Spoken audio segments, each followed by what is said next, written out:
Okay. Gentlemen, congratulations on a very fun film. You both play spies, and we start with you, Henry. And how was it playing Argylle, and was it the type of role where hairstyling was of the utmost importance? The hairstyling was key, yes. It was one of Matthew's first introductions to the character for me. He sent me the script, obviously, and I read it, and I said I enjoy it very much. And he said, great. Now, we're going to have to move on to your look because this is quite particular and you're going to have to agree to this before we go any further. Yeah. And he said, trust me, but we're going to give you a flat top. And then he sent me a bunch of pictures and he said, look, it's all about creating an iconic silhouette. And Matthew's particularly good at that as a skill.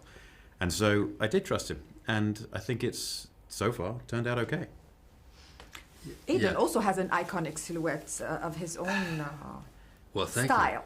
You. Yeah, no, Matthew's his aesthetic is very particular, and he knows what he wants. And you can argue with him or not, but he usually gets his way. And he's usually right too. When he's director, producer, and early financier of the movie, you're like, yeah, he's gonna get his way. Yeah. Because all the stories are intertwined in terms of the characters, how did you all work together into understanding the cohesion of the story? Well, Henry and I were lucky enough to rehearse these fight scenes and a little bit of the dance stuff together. So we had to sort of be synchronized, although we could do our little spin on it. Yeah. But that was really fun to be able to have the time to do that, you know. Yeah, I think that was where most of the work which Sam and I did together came from. It was chatting about it during the stunt training and also just working out how different our characters are physically during that training as well. It also takes the burden off the fight in a way that it's not all on you. Yeah. That we're sharing the fight. So it frees you up a little. Yeah. Was that one of the most physical roles for you particularly, Sam? It's definitely one of the more physical roles, yeah. The movie you came off was pretty physical, right? Yeah, the last one or the one? Well, I did Fosse Verdon. That was kind of intense. I played Bob Fosse. He was a great dance choreographer. You guys might know him here. And so I've done a couple of physical roles, different than what Henry's done. But yeah, as far as fight stuff, I've only done a couple of fight movies, not as much as Henry. Right. Yeah. How much physical training are we talking about for Argylle? For Argylle, again, the physical training really came through with the stunt choreography. And that's where most of the training came in. I mean, I was doing a bit of running on the side as well to maintain fitness, because being fit on set helps you get through very long days, especially when they're fight days as well. But otherwise, I was just sticking to following what the stunt team said. Like, they said, do this. It's like, okay, I'm going to keep on doing that till I get better at it. We did a bit of dancing as well. We did a little dancing, which didn't make it into the movie, a large amount of it. But tap dance is really hard. Tap dance is really hard. I found yoga was reparative in both couple of things I've done where, especially hot yoga can be repair, and a deep tissue massage. We don't have to get into all that, but it can be a game changer. You literally you got to sort of treat yourself like an athlete, even though you're not an athlete. But That's about working with Bryce Dallas Howard on those choreographed scenes, particularly, and on the whole film. Yeah, we had a lot of fun. We worked with the team, taught us how to hold the guns and everything, and that was interesting to learn how to do that. I've done a little bit of that, but this was a little more full on. Yeah. Yeah. About working with Lipa and John Cena and Ariana DeBose.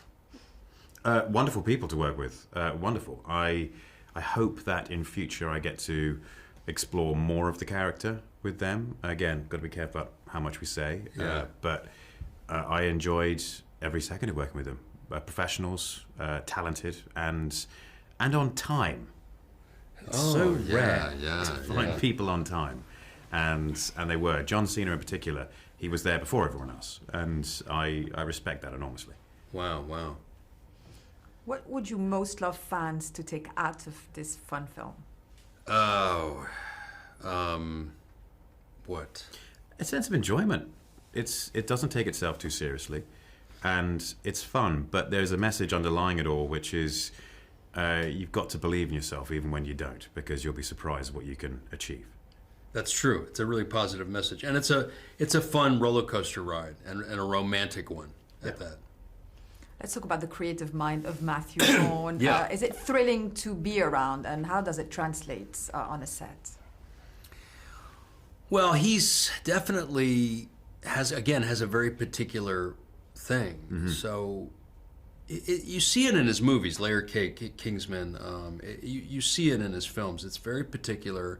It's very cheeky. There's a lot of humor, a little dangerous, you know. Yeah. It's a very fluid process as well. Yeah, it's not it is. sort of set in stone. You're not turning up that day going, it's exactly what we're doing today. The chances are things will have changed. Yeah. Like we did a bunch of dance stuff as well, which never made it into the movie, or it did make it into the movie, but never made it to the cut. And on the day, things were changing. And that I quite enjoy that process because it does keep things fresh. And you know that Matthew's not just sticking to something which he thought of 6 months ago. He's being constantly creative and constantly shifting and adjusting depending on how the movie's coming together. Talking about creative music is so much part of the narrative of his films, and this one in particular. How much do you enjoy that, and how important is music to you guys when it comes to performing? Oh, it's important, especially with a movie like this. Yeah. You need a good pop soundtrack for sure, and Matthew's really good at that. Yeah, no, that's very important. Charlie's Angels is a movie I was involved with, had an amazing pop soundtrack, you know. So that's vital for something like this, for a popcorn movie, you know. Yeah, I agree. I mean, for the audience in particular, I think it's informative of what they should be feeling, or at least what avenue they should be walking down. And so it's essential to have the right kind of soundtrack. Let's talk about the spy genre and the spy novels. Is it Yes. something that you love, and how much did it influence the performances here? I haven't read the books, but I'm looking forward to reading them, especially the sequel. Mm-hmm. But yeah, I mean, I don't know. I never read the James Bond books or anything, but it's an interesting genre for sure. Yeah. I think things like the various spy franchises which we know, including Kingsman, they all inform this kind of character, especially for me, because he's very much an idealized version of a spy. And so it's about taking all those things and then just dialing them up to 11, adding a bit of Matthew Vaughn color to the whole thing. And so yes, they are informative, because Argylle in particular, that's what he is. He's a product of all of these things put together and just made a bit more exciting. Thank you, gentlemen. That Thank you. concludes our generic interview. Thank you. I make the joke.